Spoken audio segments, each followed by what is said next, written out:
Félicitations. En ce moment de communion nationale, j'ai une pensée émue pour tous les djambars tombés au champ d'honneur et pour tous les êtres chers qui nous ont quittés.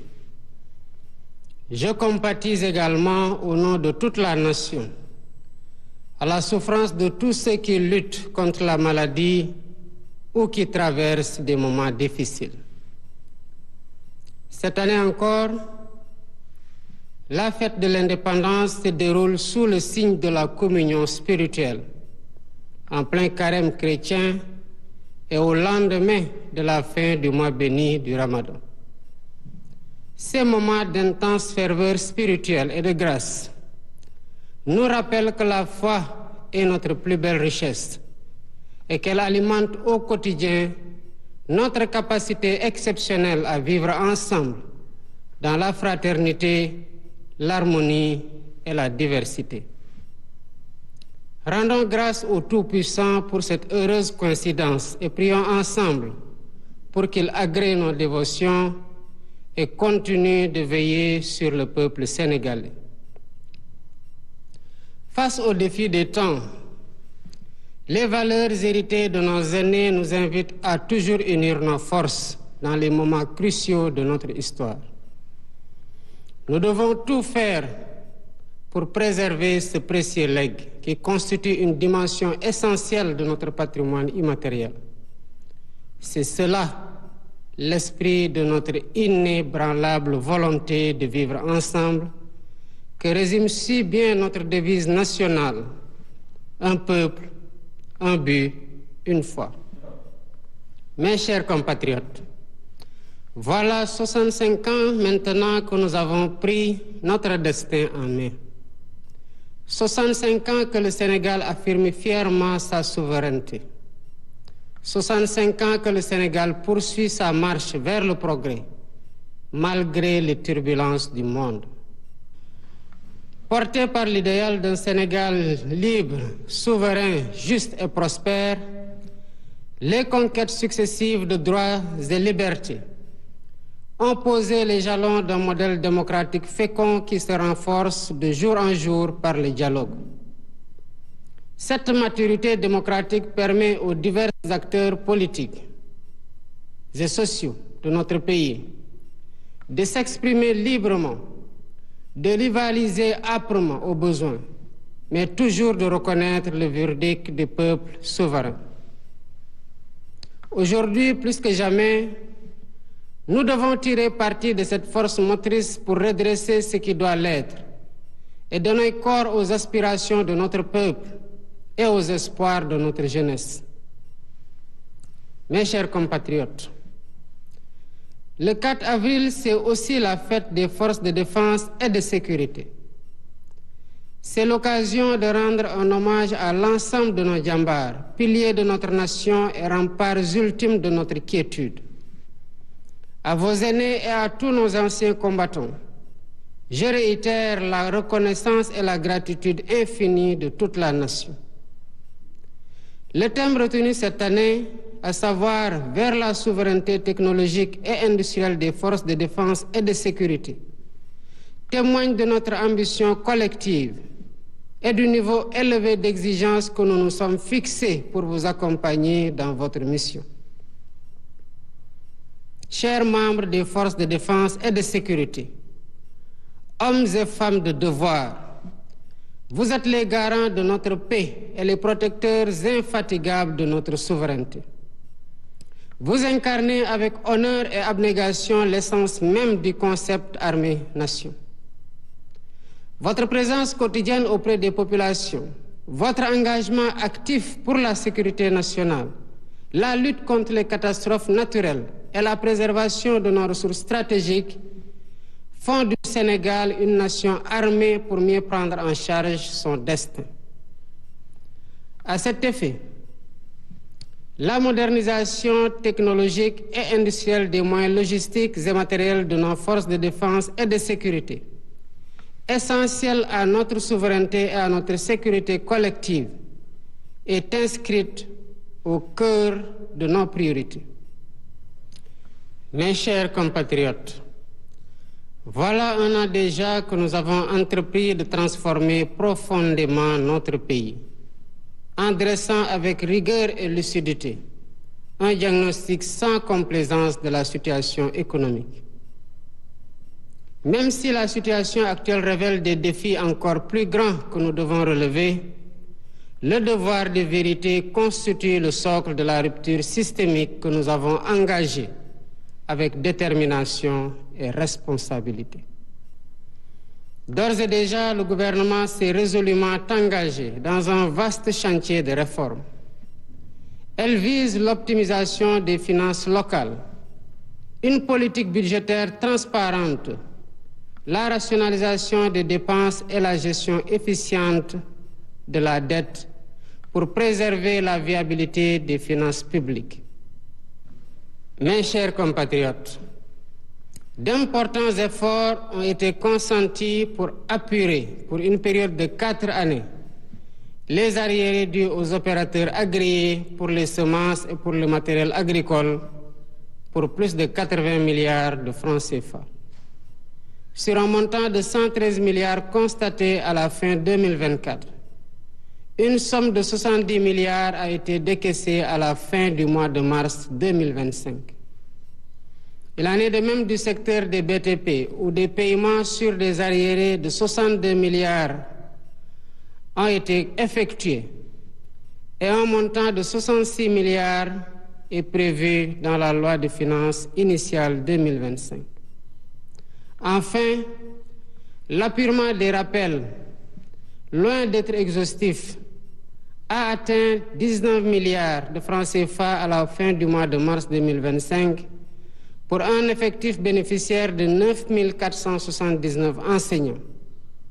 Il s'y ajoute des mises en solde concernant 1198 maîtres et professeurs contractuels pour un impact budgétaire annuel de 5 milliards 79.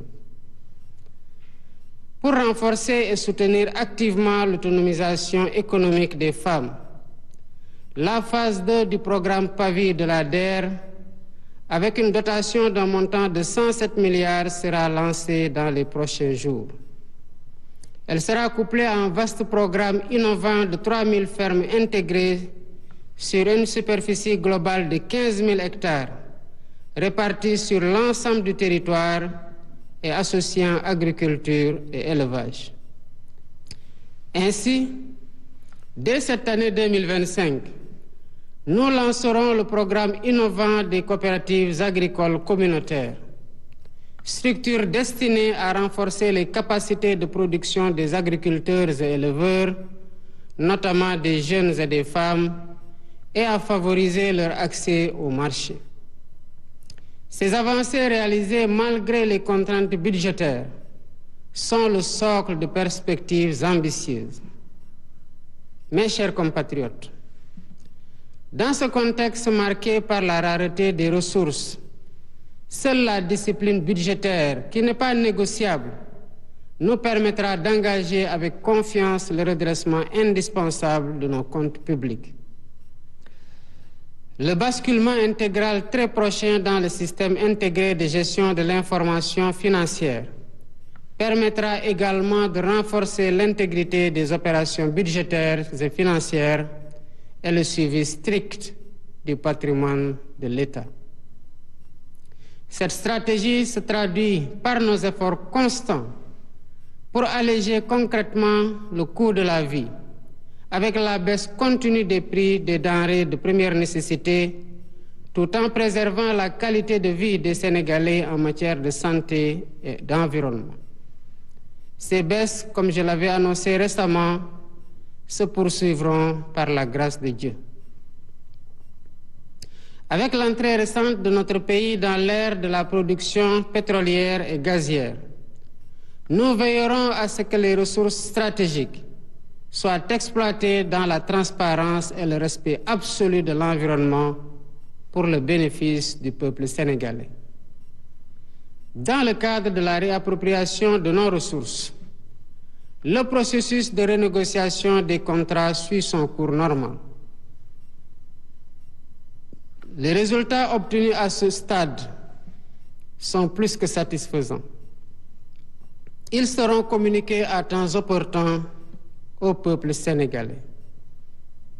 Conscient de la priorité de l'accès universel à l'eau, nous avons engagé la réalisation de la phase 2 des forages ruraux et lancé les études de faisabilité du grand transfert d'eau.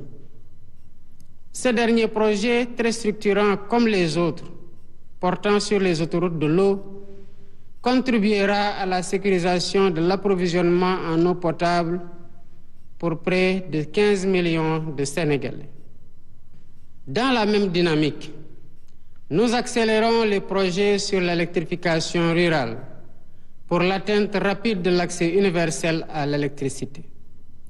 Pour ce faire, nous veillons rigoureusement à la bonne exécution des chantiers, afin que les délais soient respectés et les coûts maîtrisés, notamment grâce à la renégociation de contrats majeurs permettant l'électrification d'environ 2740 localités supplémentaires. S'agissant du foncier, il a fait l'objet d'un audit inédit ayant conduit à des mesures correctives qui sont en cours de mise en œuvre. Désormais, la gestion du patrimoine foncier se fait avec rigueur, transparence et responsabilité, mettant ainsi progressivement un terme aux pratiques de bradage des terres, tout en garantissant une répartition juste et équitable des ressources nationales. Cette dynamique sera poursuivie avec la relance des concertations sur la délicate, mais nécessaire et inéluctable réforme foncière.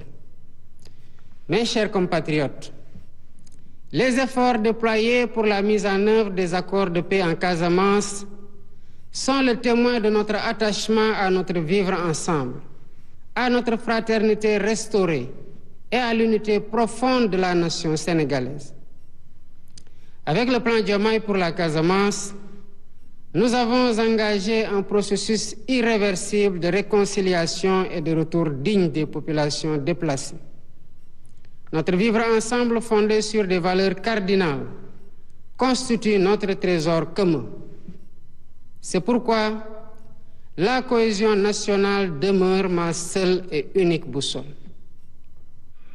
Convaincu que la solidité d'une nation se mesure aussi par sa capacité à dialoguer, j'accorde une importance particulière au dialogue social et à la concertation permanente avec toutes les composantes de notre société. C'est pourquoi j'ai récemment instruit le Premier ministre, M. Ousmane Sonko, d'organiser la grande concertation nationale avec les partenaires sociaux, avec les autorités religieuses et coutumières, la société civile, le secteur privé et l'ensemble des forces vives de la nation. Nous poursuivons sans relâche cette démarche participative et inclusive.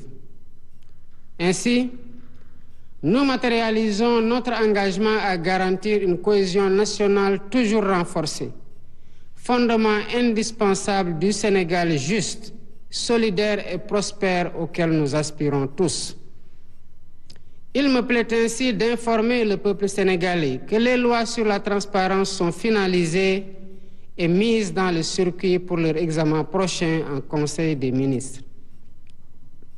Par ailleurs, les travaux du comité ad hoc chargé de la mise en œuvre des consensus issus des assises de la justice se poursuivent sereinement. À ce jour, le projet de loi organique relatif à la Cour constitutionnelle, le projet de révision de la Constitution, le projet de loi organique relatif au Conseil supérieur de la magistrature, ainsi que les décrets d'application y afférents, ont été finalisés et transmis pour validation. Les textes consacrant le juge des libertés et de la détention, ainsi que les modifications du Code pénal et du Code de procédure pénale pour ce qui concerne, entre autres, les retours de parquet, suivront bientôt. Dans le sillage des concertations, j'annonce que le thème de la prochaine journée nationale du dialogue portera sur le système politique. Le projet de terme de référence déjà finalisé sera transmis dans les meilleurs délais à toutes les parties prenantes pour amendements et contributions pour une meilleure préparation des travaux. Mes chers compatriotes, l'état des finances publiques de notre pays, tel que révélé par l'audit effectué, nous impose de compter d'abord sur nous-mêmes pour redresser la situation. Nous en sommes bien capables et nous le réussirons avec la mobilisation de toutes et de tous. En effet, l'histoire des nations nous enseigne que le chemin du développement nécessite des sacrifices collectivement consentis afin que des lendemains meilleurs puissent advenir. J'appelle donc chacune et chacun à faire preuve de résilience, de solidarité active et d'engagement patriotique face aux défis nombreux et complexes qui se dressent sur notre chemin. Regarder dans la même direction, celle du proche avenir de nos enfants doit être l'horizon fédérateur de toutes nos énergies. Ensemble, forts de notre unité et de notre détermination, nous bâtirons le Sénégal juste et prospère auquel nous aspirons.